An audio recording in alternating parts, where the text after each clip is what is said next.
Hello everyone, welcome to TikTok's Everyday Philosophies, where we discuss philosophical ideas and concepts in easy to digest manner and always relevant to our daily lives. In this video, we are going to present Friedrich Nietzsche's famous declaration that God is dead. We will discuss its context and its implications.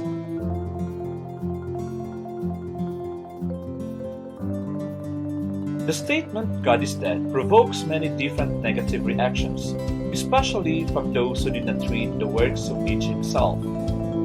They say, it is too much for someone to say. Others say, how can anyone even utter those words? But what did Nietzsche really mean? In this video, we will answer this question. Friedrich Nietzsche is a German philosopher.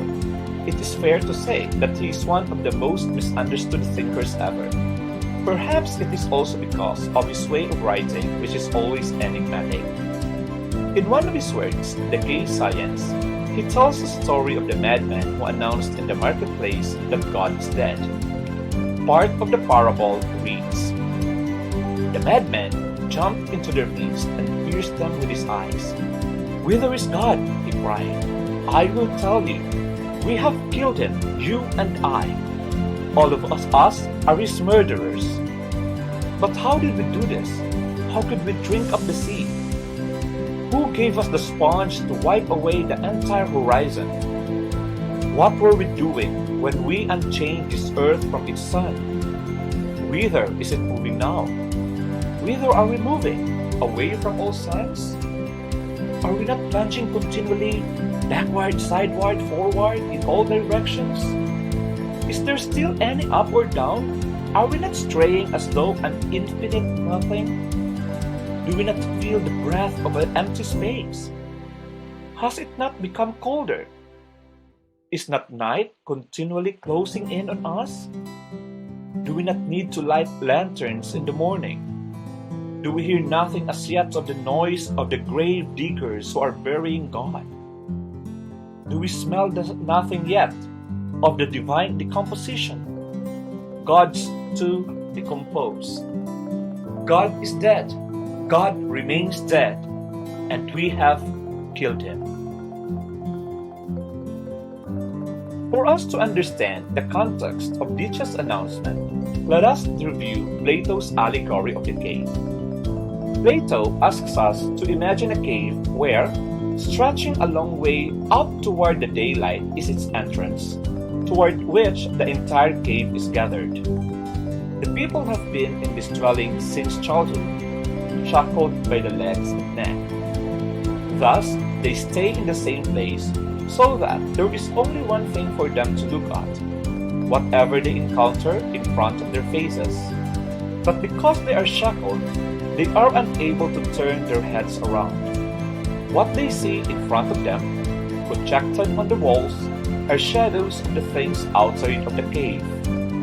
Since the prisoners of this cave have spent all their lives looking at these shadows, they take these images as the realities themselves.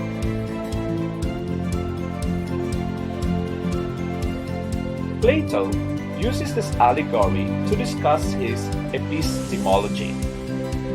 Accordingly, there is a world of ideas represented by the outside of the cave. These are the formal contents of what we see. Here lies the essences of the material things that we know. In your Philosophy 101, you heard of the chairness of the chair as that which makes the chair to be what it is. That chairness is the essence, the idea of a chair that rests in the world of ideas. For Plato, essences are absolute, one, eternal, and universal. Hence, there is one chairness to which all chairs share. In the same way, it is also to say that there is a universal idea of the chair. Truth is absolute, one, eternal, and universal. Hence, for Plato, the world of ideas is the true world. The inside of the cave represents the world of the matter. as the opposite of the world of ideas, things that you see in the world of matter are changing, plural, temporal, and particular. There are just many kinds of chairs that you can use, right? Just like what the allegory represents, things inside the cave are just reflections of the outside, the true world. Therefore, for Plato, this world of matter is just a copy or shadow of the true world.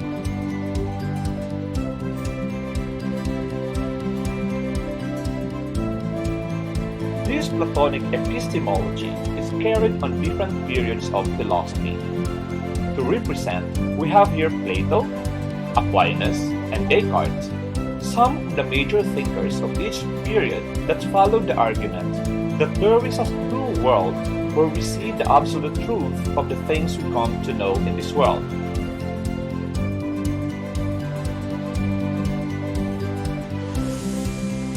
Accordingly, Christianity follows this true world philosophy.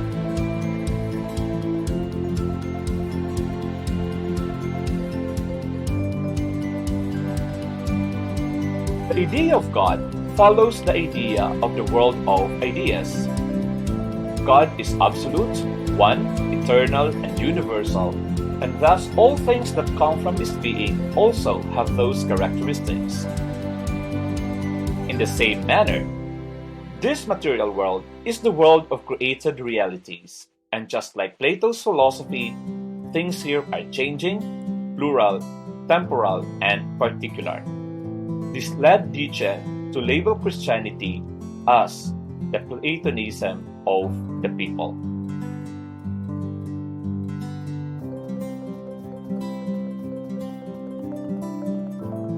The time of Nietzsche was the time of sustained progress in science and rationalism. Nietzsche's Europe was the time where all truths, which historically have the stamps of Christianity, were aggressively being debunked. Hence, truths have found a new foundation: reason alone.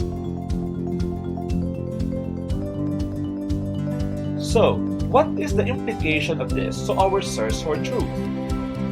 The true world philosophy is generally challenged by the scientific findings that truths are themselves apocal and therefore changing.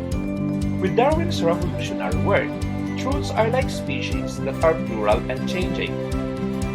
Thus, the world of ideas is now dead. The history of the true world is dead. Materialism, backed up by reason and science, replaced idealism.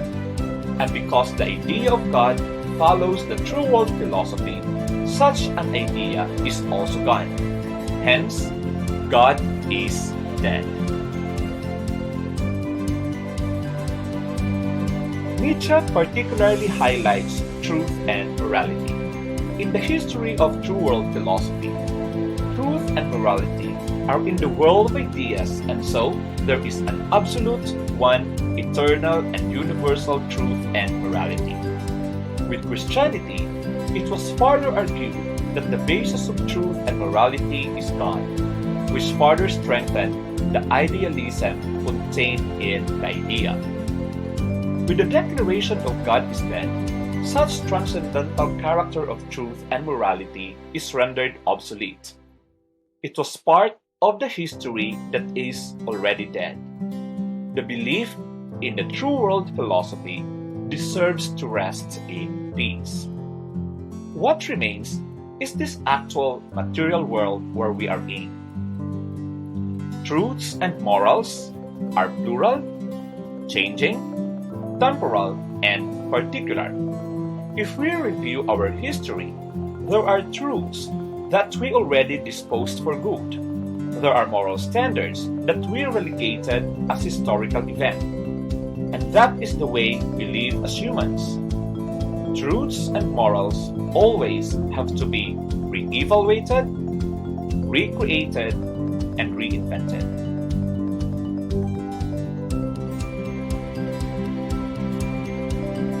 Thus, we see in this short presentation that the announcement of God is dead is not an event of a death of a monotheistic God. God is dead is the death of a particular period in our culture and history. But because Christianity is a mere Platonism of the people, Christianity is just part of the historical development of humanity. This means there was a time where we explained the world using Christian ideas and morals believed to be coming from the true world. Such history, the history of Christianity, is dead. Truth and morals become immanent constructions rather than transcendental reflections.